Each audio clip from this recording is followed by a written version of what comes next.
Today we will start our new chapter, the biological classification.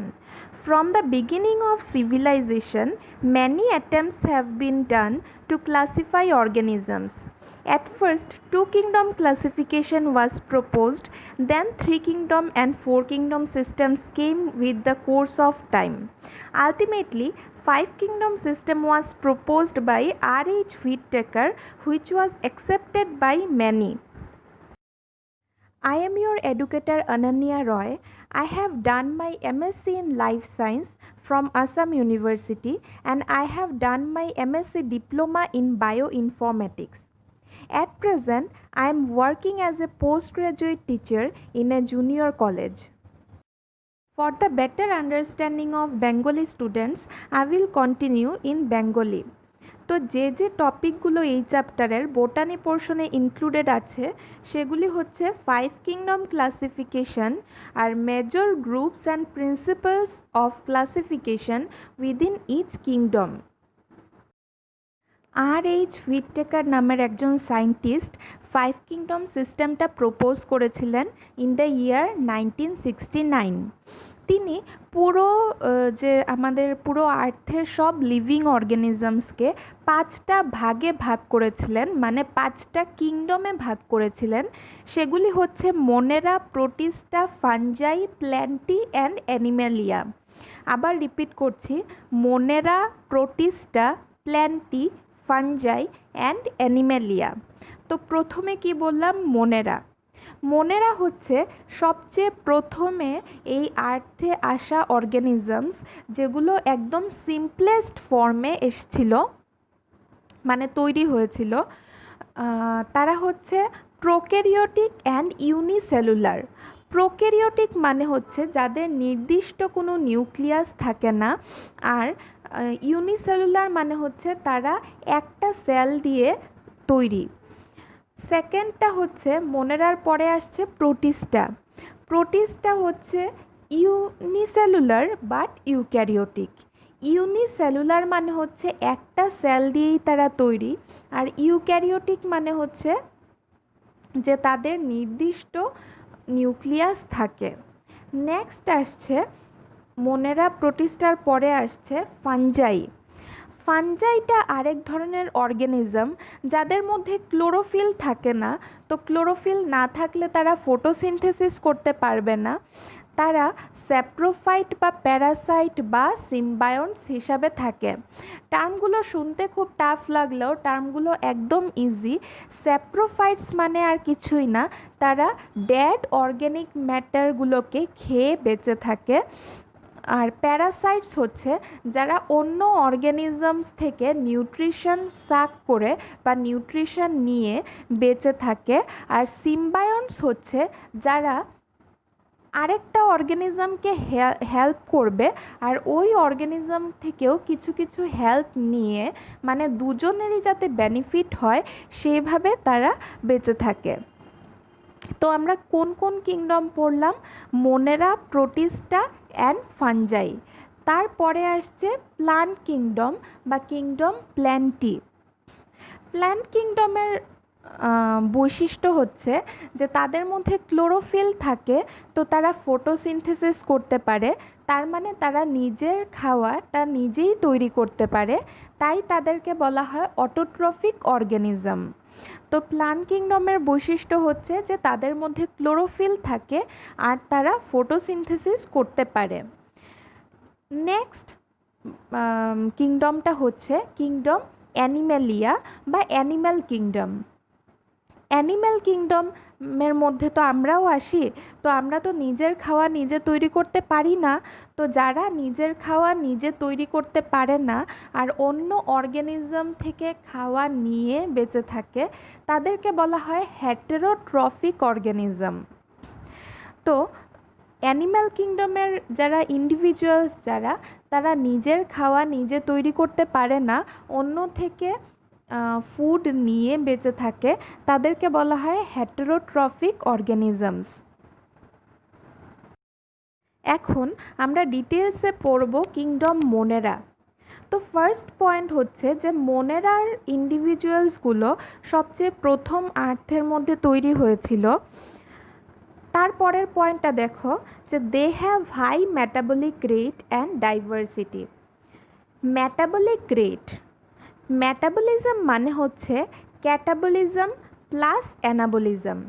Catabolism হচ্ছে যে বড় মলিকিউলসগুলোকে ছোট মলিকিউলসে ভাঙার প্রসেস, আর অ্যানাবলিজম হচ্ছে সিম্পলার মলিকিউলস অনেকগুলো দিয়ে একটা কমপ্লেক্স মলিকিউল বানানোর প্রসেস।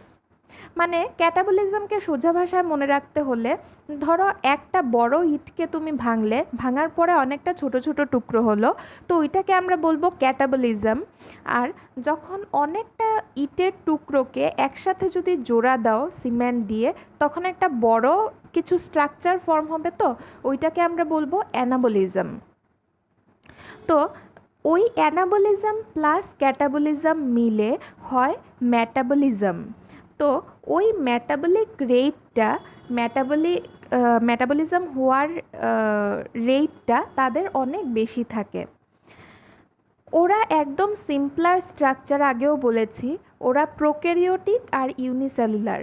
প্রোক্যারিওটিক মানে হচ্ছে তাদের ট্রু নিউক্লিয়াস থাকে না বা নির্দিষ্ট নিউক্লিয়াস থাকে না, আর ইউনিসেলুলার মানে তারা পুরোটা একটা সেল দিয়ে বানানো থাকে।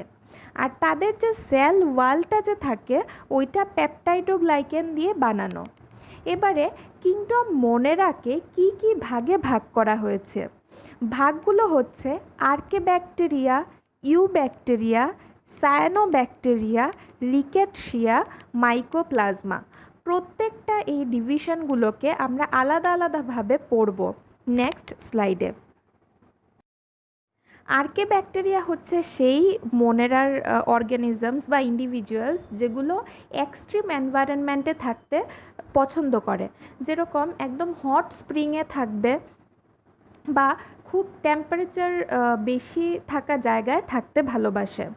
তো আর্কেব্যাকটেরিয়ার মধ্যে আবার দুটো টাইপস আছে, মিথানোমোনাস ব্যাকটেরিয়া আর থার্মো অ্যাসিডোফিলিক ব্যাকটেরিয়া। তো প্রথমটা হচ্ছে মিথানোমোনাস ব্যাকটেরিয়া।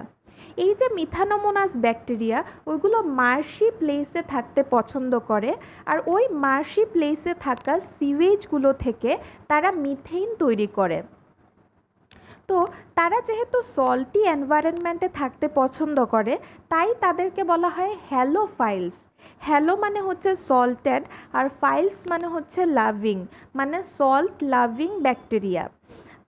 তারপরে হচ্ছে যে তারা যে মার্শি এনভায়রনমেন্টগুলোকে টলারেট করে, তাই তাদেরকে আর কি বলা হয় যে হ্যালোফাইলস। নেক্সট হচ্ছে থার্মো অ্যাসিডোফিলিক ব্যাকটেরিয়া। থার্মো অ্যাসিডোফিলিক ব্যাকটেরিয়া নাম থেকেই বুঝতে পারছো যে থার্মো মানে হচ্ছে টেম্পারেচার, অ্যাসিড মানে অ্যাসিড থাকা জায়গায়, আর ফিলিক মানে লাভিং। তার মানে তারা বেশি টেম্পারেচার আর অ্যাসিডিক জায়গাগুলোকে ভালোবাসে, ওই রকম জায়গায় থাকে। তো ওরা কি করে, এই সব জায়গায় থেকে এই সব জায়গার যেগুলো সালফার থাকে ওগুলোকে সালফিউরিক অ্যাসিডে কনভার্ট করে। নেক্সট হচ্ছে ইউব্যাকটেরিয়া। ইউব্যাকটেরিয়ার আরেকটা নাম দেওয়া হয় ট্রু ব্যাকটেরিয়া, কারণ ট্রু ব্যাকটেরিয়ার ক্যারেক্টারিস্টিক্সগুলো তাদের মধ্যে থাকে। তো ইউব্যাকটেরিয়াগুলো খুব ছোট হয়, তাদেরকে খালি চোখে দেখা যায় না, মাইক্রোস্কোপ দিয়ে দেখতে হয়। তারা হচ্ছে ইউনিসেলুলার, মানে একটা সেল দিয়ে তারা তৈরি। তারপরে হচ্ছে তারা প্রোক্যারিওটিক, কারণ তাদের ট্রু নিউক্লিয়াস থাকে না। তাদের মধ্যে সেল অর্গ্যানেলি, যেগুলো সেল অর্গ্যানেলি মানে হচ্ছে সেলের মধ্যে যে যে জিনিসগুলো থাকে, ওই সেল অর্গ্যানেলিগুলো যেমন মাইটোকন্ড্রিয়া, এন্ডোপ্লাজমিক রেটিকুলাম, এইসব তাদের মধ্যে থাকে না। তাদের মধ্যে কিছু কিছু আছে স্যাপ্রোফাইটস, কিছু কিছু প্যারাসাইটস, আর কিছু কিছু অটোট্রফস। তো এই টার্মগুলো আমি আগেও এক্সপ্লেন করেছি, আর নেক্সটে তোমাদেরকে আবার এক্সপ্লেন করব, পুরো একটা স্লাইড দিয়ে দেখতে থাকো। এখন আমরা তিনটা টার্ম ডিটেলসে পড়ব, স্যাপ্রোফাইটস, প্যারাসাইটস আর অটোট্রফস। প্রথমে আসছে স্যাপ্রোফাইটস। স্যাপ্রোফাইটস হচ্ছে সেই অর্গানিজমসগুলো যেগুলো ডেড অর্গ্যানিক ম্যাটার বা ডিকেইং অর্গ্যানিক ম্যাটারকে খেয়ে বেঁচে থাকে। ডেড মানে যেগুলো মারা গেছে, আর ডিকেইং মানে যেগুলো পচে যাচ্ছে, এরকম অর্গ্যানিক ম্যাটার খেয়ে তারা বেঁচে থাকে। নেক্সট হচ্ছে প্যারাসাইট। প্যারাসাইট হচ্ছে সেই অর্গ্যানিজমস যেগুলো অন্য অর্গ্যানিজমসকে ক্ষতি করে আর তাদের থেকে নিউট্রিশন নিয়ে বেঁচে থাকে। নেক্সট হচ্ছে অটোট্রফস। অটোট্রফস হচ্ছে সেই অর্গ্যানিজমসগুলো যাদের মধ্যে ক্লোরোফিল থাকে, তাই তারা ফটোসিনথেসিস করতে পারে আর নিজের ফুড নিজে তৈরি করে খেয়ে বেঁচে থাকে। এখন আমরা পড়ব ইউব্যাকটেরিয়াগুলো কি কি ফর্মে থাকে, মানে তাদের শেপগুলো কেমন হয়। তারা মেইনলি 4টা ফর্মে থাকে: কক্কাস, ব্যাসিলাস, স্পাইরিলাম আর কমা। এই স্লাইডগুলো থেকে, এই পিকচারগুলো থেকেই তোমরা বুঝতে পারবে কক্কাস মানে হচ্ছে রাউন্ড শেপ। রাউন্ড শেপের যেগুলো ব্যাকটেরিয়া থাকে তাদেরকে আমরা বলি কক্কাস। তো যদি দুটো কক্কাস যদি একসাথে থাকে তাহলে আমরা বলবো ডিপ্লোকক্কাস। যদি 3টা কক্কাস একসাথে থাকে তো তাদেরকে আমরা বলবো ট্রিপ্লোকক্কাস। এইভাবে ব্যাসিলাস, দেখো পিকচারের মধ্যে দেওয়া আছে যে রড শেপের হয় সেগুলো। তো রড শেপের ব্যাকটেরিয়াগুলোকে আমরা বলি ব্যাসিলাস। তারপরে হচ্ছে স্পাইরিলাম, যেগুলো স্পাইরাল শেপের হয়। ওই যে আমরা দেখি না খাতার মধ্যে অনেক সময় স্পাইরাল বাইন্ডিং করা থাকে, তো স্পাইরাল শেপের যেগুলো ব্যাকটেরিয়া ওইগুলোকে আমরা বলি স্পাইরিলাম। তারপরে কমা শেপের যেগুলো ব্যাকটেরিয়া থাকে তাদেরকে আমরা বলি কমা। এখন আমরা ডিটেলসে পড়ব ব্যাকটেরিয়ার স্ট্রাকচার। তো ব্যাকটেরিয়ার স্ট্রাকচারের একেবারে আউটার পোর্শনে থাকে ক্যাপসুল। ক্যাপসুলটা একটা হার্ড কাভারিং, যেটা একটা প্রোটেক্টিভ লেয়ার, আর এটা বানানো থাকে পলিস্যাকারাইডস দিয়ে। ক্যাপসুলের ইনার সাইডে থাকে, মানে ক্যাপসুলের ভিতরের দিকের নেক্সট লেয়ারটা হচ্ছে সেল ওয়াল। তো সেল ওয়াল আমরা সবাই জানি যে খুব রিজিড বা খুব শক্ত একটা কভার। তো এই শক্ত কভারটা বানানো থাকে পেপটাইডোগ্লাইকেন দিয়ে, মেইনলি পেপটাইডোগ্লাইকেন দিয়ে। তারপরে হচ্ছে তার ইনার সাইডে বা তার ভিতরের দিকের লেয়ারটা হচ্ছে প্লাজমা মেমব্রেন। তো প্লাজমা মেমব্রেনটা হচ্ছে একটা থিন মেমব্রেন, আর এটা বানানো থাকে লিপোপ্রোটিন দিয়ে। তারপরে প্লাজমা মেমব্রেনের ইনার সাইডে বা ভিতরের দিকে থাকে সাইটোপ্লাজম। সাইটোপ্লাজমটা হচ্ছে একটা ড্যান্স একটা সাবস্ট্যান্স, যেটা ট্রান্সপারেন্ট হয়, মানে যেটার একদিক থেকে আরেক দিক দেখতে পাওয়া যায়, সেটার কোনো কালার থাকে না। তাদের মধ্যে অনেক কিছু থাকে, যেমন মেসোজোমস, রাইবোজোমস বা সব সেল অর্গানেলি যেগুলো, ওইগুলো তার মধ্যে থাকে। তারপরে হচ্ছে নিউক্লিয়াস। নিউক্লিয়াস তো তোমরা জানো একদম ভেতরের দিকে যেটা থাকে, কিন্তু যেহেতু তারা প্রোক্যারিওটিক, মানে যেহেতু ব্যাকটেরিয়াস আর প্রোক্যারিওটিক, তো তাদের মধ্যে কি কোনো ট্রু নিউক্লিয়াস থাকবে না। একটা নেকেড নিউক্লিয়াস বা একটা আনকভার্ড একটা নেকেড ডিএনএ নিউক্লিয়াসের কাজ করবে। নেক্সট হচ্ছে মেসোজোম। মেসোজোমটা কি প্লাজমা মেমব্রেনেরই ভিতর দিকে থাকে।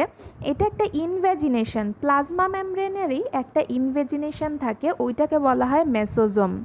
তারপরে হচ্ছে ফ্ল্যাজেলা। ফ্ল্যাজেলাটা কি? ফ্ল্যাজেলাটা ব্যাকটেরিয়াকে সুইম করতে সাহায্য করে। তো একটা ব্যাকটেরিয়ার মধ্যে একটা বা দুটো ফ্ল্যাজেলা থাকে। এখন আমরা পড়ব ব্যাকটেরিয়াগুলো কিভাবে রিপ্রোডাকশন করে। তো তাদের রিপ্রোডাকশনটা খুব ইজি। তারা যেমন একটা মাদার সেল আছে, এই পিকচারের মধ্যে দেখো একটা মাদার সেল বা একটা প্যারেন্ট সেল, ওইটার ভিতরে যে নিউক্লিয়াস, তো ঠিক নিউক্লিয়াস তো তাদের থাকে না, যে ডিএনএ পোর্শনসগুলো থাকে ওইগুলো দুটো ভাগে ভাগ হয়ে যায়। তারপরে তাদের সাইটোপ্লাজমটাও দুটো ভাগে ভাগ হয়ে যায়, আর তারপরে দুটো সেল পুরোপুরিভাবে আলাদা হয়ে যায়। এই ধরনের সেল ডিভিশনকে আমরা বলি বাইনারি ফিশন। তো এইভাবেই ব্যাকটেরিয়াগুলো রিপ্রোডাকশন করে। Mode of nutrition of bacteria mainly দুটো টাইপের হয়ে থাকে। প্রথমটা হচ্ছে হেটেরোট্রফিক আর দ্বিতীয়টা হচ্ছে অটোট্রফিক।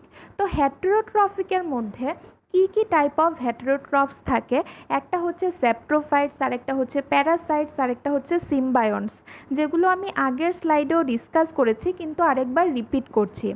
স্যাপ্রোফাইটস হচ্ছে সেই অর্গানিজমসগুলো যেগুলো ডেড বা ডিকেইং অর্গ্যানিক ম্যাটার খেয়ে বেঁচে থাকে। নেক্সটটা হচ্ছে প্যারাসাইটস। প্যারাসাইটসগুলো একটা কিছু এনজাইম সিক্রিয়েট করে যেগুলো হোস্ট সেলকে কিল করে বা মেরে ফেলে, তারপরে ওই হোস্ট সেল থেকে নিউট্রিশন সাক করে তারা বেঁচে থাকে। নেক্সট হচ্ছে সিম্বায়ন্টস। সিম্বায়ন্টসগুলো ওই ব্যাকটেরিয়া যেগুলো অন্যান্য ব্যাকটেরিয়া বা অন্যান্য কিছুর সাথে, অন্যান্য ফাঙ্গাস বা প্লান্টের সাথে অ্যাসোসিয়েশন বানায়।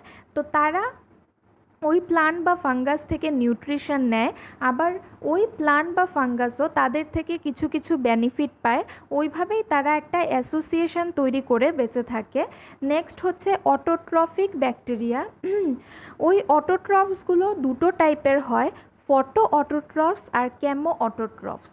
ফটো অটোট্রফসগুলোর মধ্যে ব্যাকটেরিয় ক্লোরোফিল থাকে, মানে একটা টাইপের স্পেশাল ক্লোরোফিল থাকে যেগুলো দিয়ে তারা ফটোসিনথেসিস করে আর নিজের খাওয়া নিজে তৈরি করতে পারে। নেক্সট হচ্ছে ক্যামো অটোট্রফস। ক্যামো অটোট্রফস হচ্ছে সেই অর্গানিজমসগুলো যেগুলো ইনঅর্গ্যানিক সাবস্টেন্সগুলোকে অক্সিডাইজ করে আর ওইগুলো থেকে এনার্জি নিয়ে বেঁচে থাকে। আমরা মোনেরার মধ্যে যে টাইপসগুলো পেয়েছিলাম সেগুলো ছিল archaebacteria, eubacteria, rickettsia, cyanobacteria and mycoplasma. তো আমরা কি কি কভার করেছি? আর্কে ব্যাকটেরিয়া আর ইউ ব্যাকটেরিয়া। এবারে আমরা পড়ব রিকেটশিয়া। রিকেটশিয়া হচ্ছে নন মটাইল ব্যাকটেরিয়া, মানে যারা সুইম করতে পারে না, নন মোটাইল ব্যাকটেরিয়া, আর তারা স্পোরও ফর্ম করে না, তাই তাদেরকে বলা হয় নন স্পোর ফর্মিং ব্যাকটেরিয়া, আর তারা কক্কাস, ব্যাসিলাস বা থ্রেডস ফর্মে থাকে। সায়ানোব্যাকটেরিয়া হচ্ছে আমাদের নেক্সট টপিক। সায়ানোব্যাকটেরিয়াগুলো অ্যাকচুয়ালি ব্লু গ্রিন অ্যালগি। তো তারা অ্যাকচুয়ালি প্রোক্যারিওটিক, তাই তাদেরকে ব্যাকটেরিয়ার সাথে কম্পেয়ার করা হয়। তাদের মধ্যে ক্লোরোফিল থাকে, তাই তারা ফটোসিনথেসিস করতে পারে আর নিজের ফুড নিজেরা প্রিপেয়ার করতে পারে। নেক্সট হচ্ছে মাইকোপ্লাজমা। মাইকোপ্লাজমা হচ্ছে তাদের কোনো সেল ওয়াল থাকে না, কিন্তু তারা সেলুলার, তাদের পুরোপুরিভাবেই সেল থাকে কিন্তু তাদের সেল ওয়ালটা থাকে না। এই ধরনের যে ক্রাইটেরিয়াটা, ওইটাকে বলা হয় প্লিউরোমরফিজম। তো তাদের নিউক্লিয়াসগুলো ন্যাকেড থাকে।